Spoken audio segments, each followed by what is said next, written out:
निखिल राज जी, झांसी से। राधे राधे। राधा वल्लभ श्री हरिवंश महाराज जी, आपके चरणों में कोटि कोटि प्रणाम।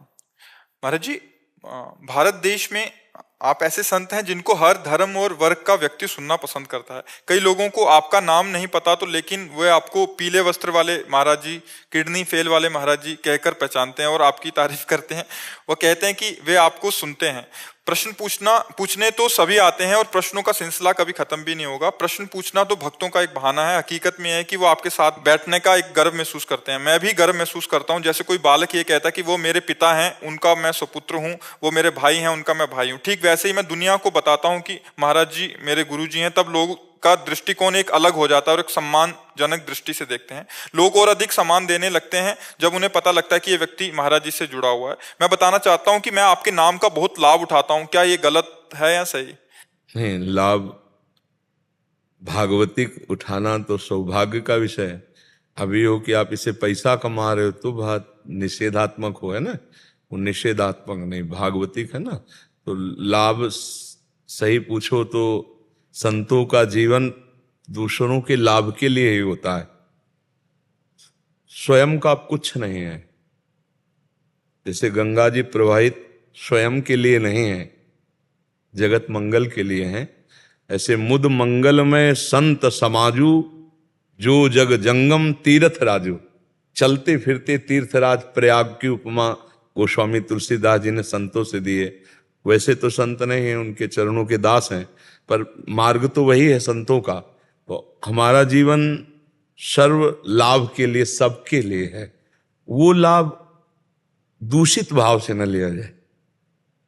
अगर आप पर कोई कि आप प्रेमानंद जी के पास बैठते हैं, मिलते हैं, तो आपको आदर की दृष्टि से देखता है, तो आपका व्यवहार और सावधान हो जाना चाहिए कि मेरी छोटी सी गलती उनको गाली दिलवा देगी। समझ रहे ना। तो आप और अच्छे बनते चले जा रहे हैं, आप और फिल्टर होते चले जा रहे हैं, अपना सुधार करते। ये है संत का लाभ कि मेरा नाम उनके नाम से जुड़ गया है, मेरा जीवन उनके जीवन से जुड़ गया है। अब मुझे और सावधान रहना। मेरे से अगर कोई गलती हुई तो कहेंगे यही प्रेमानंद का संग करते हो, यही तुम्हें लाभ मिला है, गाली मिलना शुरू हो जाएगी ना। तो ये जो लाभ है ये आपके उत्थान के लिए है, ये आपके मंगल के लिए है। इसको अंदर हर्षित तो होकर के नहीं भोगना है, सावधान होकर के इसे स्वीकार करना है। ये बहुत सावधानी रखनी कि मेरा नाम उनसे जुड़ गया है।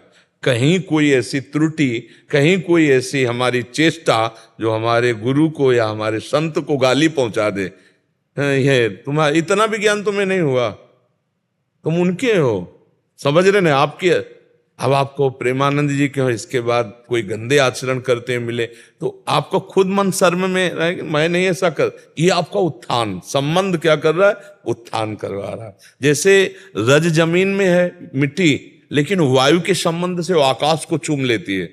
ऐसे हम संबंध से भगवत प्राप्ति कर सकते हैं, हम संबंध से महान हो सकते हैं। भगवान के संबंध से ही तो महानता आती है कि भाई ये भगवान के भक्त हैं, ये भगवान का भजन करते हैं, ये भगवान के जन हैं, तो बोले तो भगवान के समान है, ऐसा हम भाव करने लगते हैं उनमें। तो हमारा ये लाभ लेना बहुत सही है, लेकिन उसका गलत ढंग से लाभ लेना, दुरुपयोग करना, वो ना होने पावे जीवन में। हाँ, तो ये जो लाभ मिल रहा है ये तो स्वाभाविक है, हम इसका दुरुपयोग ना करें। दुरुपयोग करने से, जैसे हम भगवान के नाम का दुरुपयोग, भगवान की महिमा का दुरुपयोग, तो पाखंड हो जाएगा ना, फिर दंड मिल जाएगा, माया दंड दे देगी। अगर हम भगवान के नाम पे, तो ये प्रभाव तो होगा ही। भगवान बड़े हैं, भगवान के भक्त बड़े, उनसे हम जुड़ गए तो हमारी बड़ाई होने लगी, नहीं होने लगी। तो इसलिए हमें चाहिए कि ये तो सौभाग्य ठीक है, ये दुरुपयोग नहीं, लेकिन दुरुपयोग वाला हम बात न करें, तो ये हमें अध्यात्म में बढ़ाता चला जाएगा। मुझे किसी ने कहा था कि आप बुद्धि फेर देते हैं, और अभी कल रात की ही बात है, मैं कहीं चाट खा रहा था तो उन्होंने कहा प्रेमानंद महाराज जी ऐसे महाराज जी हैं जो किसी की बुद्धि फेर दें। और ऐसा बुद्धि नहीं, एक होता है बुद्धि फेर कर रुपया निकाल लेना, एक होता है बुद्धि फेर कर पागल बना देना। बुद्धि फेरने का मतलब है जो गलत मार्ग में बुद्धि चल रही है वो भगवान के मार्ग में चल। एक ऐसा इत्तेफाक हुआ था कि हमारा फोन गाड़ी में रखा हुआ था और वो किसी ने उठा लिया फोन, और फिर वो उसमें आपकी फोटो लगी हुई है, तो उसका इरादा था चोरी करने का। लेकिन जब उसने फोन को देखा आपकी फोटो, तो वहां रुका रहा और उसने मुझे फोन वापस दिया ये कहकर कि आपका फोन बच गया क्योंकि आपके गुरुजी ये हैं। उसका मुझे नाम नहीं, वो भगवान का खेल होता है। भगवान वहां पे कि हमारा फोन दूसरा ना ले जाए, इसलिए वो खड़ा। आप इसमें क्या होता है, भगवान का खेल होता है। करे करावे आप सब और जने बढ़ाई दे, करने वाले भगवान हैं, सारा खेल उन्हीं का होता है। वो अब जैसे हैं वैसे भगवान के है ना, तो वही अपने जन की बड़ाई कराते रहते हैं और वही ठोक बजा के भी देखते रहते हैं कि इस समय मटकी कैसी है, झनझना तो नहीं रही है, तो ठोक बजाने वाले भी, निंदा करने वाले भी लगा देते हैं, क्योंकि मटकी को बजा के देखा जाता है बाजार में जब खरीदा जाता है। तो भगवान दोनों रूप कराते हैं, अपने भक्तों का यश भी फैलाते हैं और भक्तों की निंदा भी। देखो हिरण्यकश्यप के ही अंदर विरोध और प्रहलाद जी के अंदर भक्ति, पिता ही विरोधी हो गया। मीरा जी के अंदर भक्ति तो देवर के अंदर ही विरोध, नरसिंह जी के भक्ति तो उनकी भाभी ही भारी विरोध, घर में ही। तो भगवान का दोनों रूप समझना पड़ेगा। निंदा करने वाले में भी भगवान अपना चमत्कार दिखा रहे और प्रशंसा करने वाले में भी भगवान अपना दुलार दिखा रहे। तो हमको दोनों को पहचान कर प्रणाम करके भगवत मार्ग में चलना। कभी हम केवल अनुकूलता ही अनुकूलता को कृपा न माने, कभी प्रतिकूलता भी हो सकती है। उस समय भी हम कृपा को पहचाने कि प्रतिकूलता रूप में भी भगवान की कृपा रहे। देखो कभी कभी कड़वी दवाई भी बहुत जोर का काम करती है, उस समय मीठी दवाई की जरूरत नहीं होती। तो ये तैयार रहो कि कभी कभी कड़वी दवा भी मिल सकती है।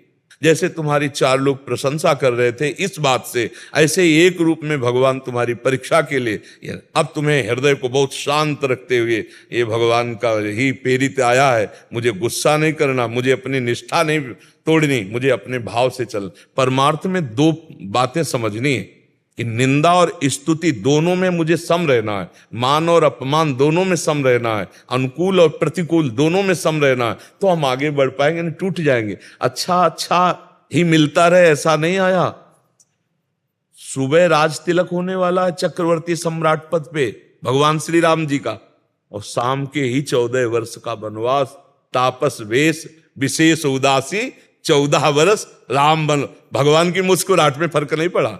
तो हम उन्हीं के दास हैं, हम उन्हीं के सेवक हैं, हमको वैसे ही स्वभाव उन्हीं के बल से धारण करना है कि जय जय तो मुस्कुराहट और निंदा हो रही तो भी मुस्कुराहट। हमको ये देखना है कि हम में कमी तो नहीं, अगर हम में झूठ है, हम में छल है, तो भगवान वहां से बोल रहे मुझे सुधार करना चाहिए, और अगर नहीं है तो मेरी परीक्षा हो रही, मुझे शांत होकर उसका उत्तर देना चाहिए। शांति ही उत्तर है, शांत ही हो जाओ, बस इसी का उत्तर। अगर कोई कभी आपके इष्ट की, आपके गुरु की, आपके प्रिय की निंदा कर रहा हो तो उस समय शांत होकर उसका उत्तर यही, वहां से चल दो। न लड़ना है, न जवाब देना है, न प्रमाणित करना है, क्योंकि प्रमाणित करने में लगोगे तो बकवास होगा, प्रमाण कर नहीं पाओगे।